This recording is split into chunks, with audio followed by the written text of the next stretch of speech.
So in order to change the belt, you're gonna have to remove some part first. First of all, the screw here and here, okay? Remove these two screws. And then you're gonna remove the cap by removing this bolt, then here and here. Then you can entirely remove this cap. And the next step here is to remove this part, okay, this plate.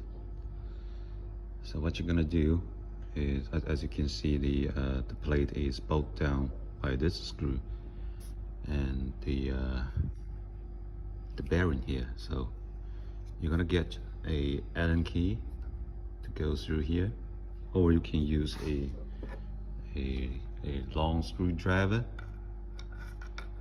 Okay. After this, you're gonna tap the Allen key from below, from left a few times, and then from the right a few times.